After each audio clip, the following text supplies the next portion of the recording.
Hang on, stop the film, stop the music. You're telling me that after waking up for a week to mornings like this, with frost on the ground, the beautiful stereotypical beauty of a sunrise in winter, seeing the morning mist rising up off the canal, illuminated with the orange light of a rising sun, that the day I finally decide to record a short film, it's one of the greyest, dullest, most overcast, misty days we've had for a week. I give up. Carry on with the film. The first thing that I do on an average day on board the boat is have a look through the window for the current weather conditions and then head through to the living room, find my clothes that are keeping toasty overnight on the back of the chair facing the fire, check the fireplace itself. There'll normally be a few embers burning from the previous night, although on this occasion it wasn't too cold, so I didn't stack it up wildly, so I wasn't expecting too much still burning in there. Got my boots keeping warm and toasty for the morning there. And if we check the living room thermometer, we can see at 8 AM the boat is a sensible 22 degrees. Next up, I will have a quick jump up onto the stern with my boat keys, switch the engine on and let it run for anywhere between half an hour and an hour and a half, and that's just to top up the leisure batteries which power the electronics on board and the water pump, as well as the engine warming up the hot water that's then stored in the tank to come out of the taps and the shower head. When I was growing up, I never had even a vague idea of what I wanted to do with my life, and some people would say that that lack of goals early on has led me to live the unfocused and almost undisciplined life that I live now.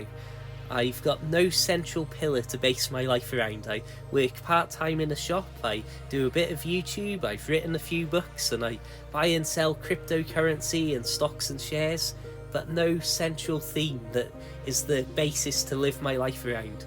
So I'll normally in the mornings wake up and go through the motions you've just seen, and then have a quick catch up with the world, see what's happening in the world of trading, catch up with YouTube comments and any personal emails, and then I head out for my morning walk. But hang on these chilly mornings, let's not forget to put our gloves on. The first walk of the day isn't meant to be a big bit of exercise, it's just to get some motion going, feel like I've really woken up for the day, and stop myself sitting at a desk getting a bad back. And I may be biased here because I get to live in these areas, but even on a cloudy day like this, what an absolutely beautiful place to be and spend time in.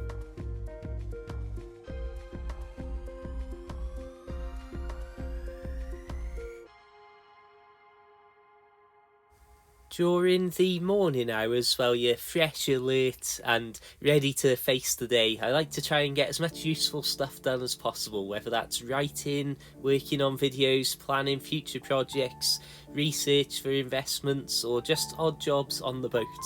Now, I'm not really a fan of eating big meals during the daytime, so around midday-ish I'll normally have something simple like a cup of soup, a pot noodle, etc, and I'll sit down for half an hour and just look at random videos on YouTube and consider this as my little break. And of course, any boat owner will know that there always seems to be odd jobs to do on board, so this is also a good time to get those done. And well, when it comes to replacing the water pump, I thought I'd start with the basics.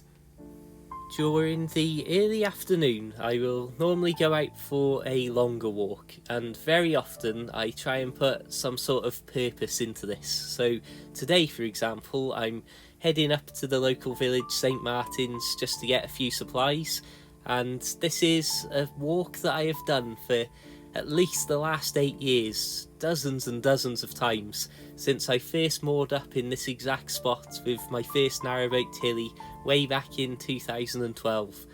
And I've got to say, it never gets old. Perhaps I'm just a simple chap who likes his simple, quiet, calm life, but when you're wandering through these places that I say so often in these videos, that are like something out of a fairy tale or Lord of the Rings, just this little strip of woods here, little wooden bridge over a stream. Of course, this being early winter, it was extremely muddy.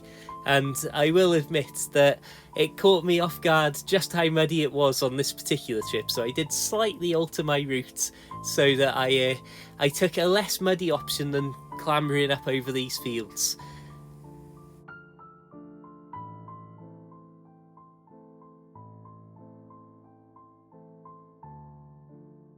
One of the things that I quite like with the little walk over the fields up to St Martin's is that you can see the church tower from the canal, so it's almost like it's your guiding beacon that you're heading to. Plus, once you're at the church, you know that you are at least on tarmac for a while. Now, bear in mind as we return down to the canal here, I said that this was the least muddy option that I had to get up to the village. So yeah, there's some very, very muddy places about at this time of year, and sometimes you blunder straight into them. But luckily, here we are back after a successful hunting trip, and we're going to eat well tonight.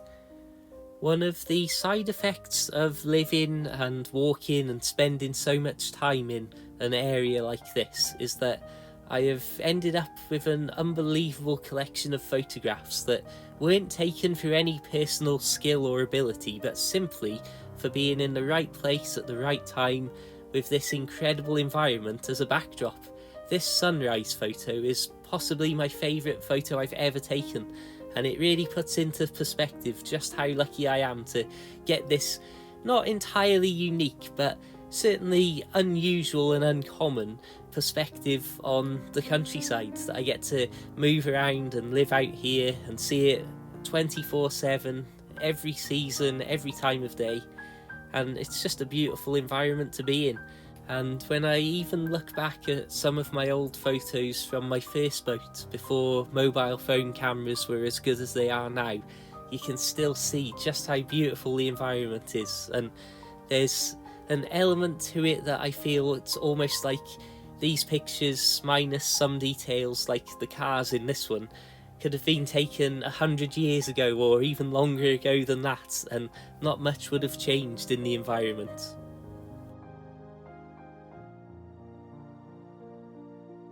Unfortunately, as much as this romanticism is absolutely lovely, we do need to briefly mention 2:30 on a random weekday afternoon, as this is the time that the American markets open, and it's often a tense time for me on board as I see how my investments are gonna do in those first few moments of trade.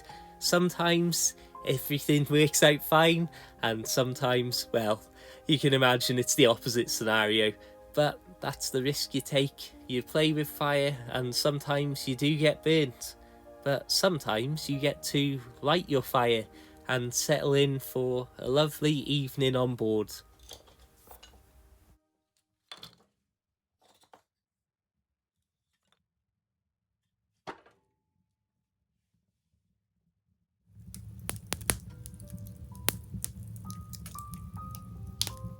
I need to come clean here and say that more often than not, instead of wood, I will use compressed sawdust logs to start the fire, as it's a very swift way to almost guarantee that the fire's gonna light and then catch on very quickly.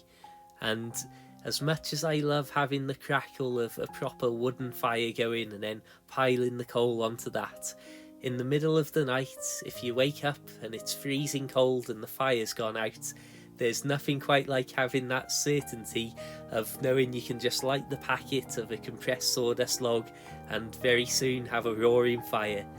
Now, of course, when it comes to the evening, my rule of not eating big meals goes completely out of the window, and just for old time's sake, a classic from my live streams and earlier videos, I thought I'd make special beans on toast. So that's basically beans with a huge amount of cheese, vinegar, pepper, a few mixed herbs sometimes, and then even more cheese, all mixed into one lovely, lovely concoction. So here you can see we've skipped to late at night. It's 10:30, it's minus half a degree outside, there's ice on the car, ice on the boat, and yet here we've got a nice, modest, sensible temperature of about 25 degrees in the living room. And of course, if it was a freezing cold night outside, I could really stack the fire, have it pumping up the heat to well over 30 degrees in the living room, far too hot to sit around in. And at that point I'd head to bed. As you can see, the nightly routine here.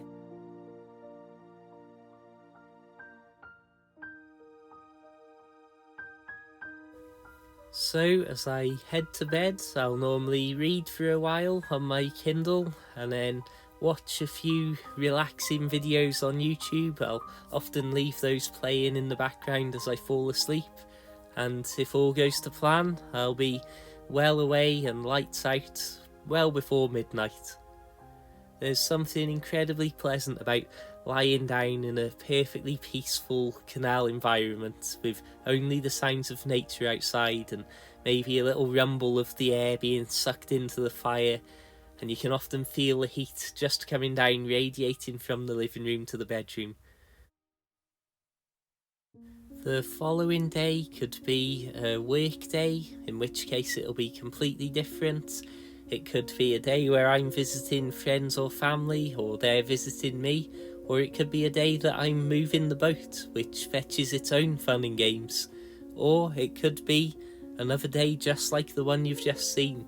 And I know that there'll be some people who are watching this now thinking, oh, what a boring way to live, what a waste, just spending day after day out in the middle of nowhere, not really achieving anything, and often quite isolated, especially during the winter months. There will also be people watching who completely understand the appeal of living a calm life out in this rural peace and quiet environment. As for me, I almost feel like I've escaped a lot of real life. In an increasingly uncertain and increasingly wild world it can seem sometimes, I feel as if it's almost entirely passing me by. And you know what? I'm not too sure that's a bad thing. One thing that is for sure is that when I was trying to figure out what I was going to do with my life all those years ago, never in my wildest dreams could I have envisioned it turning out like this.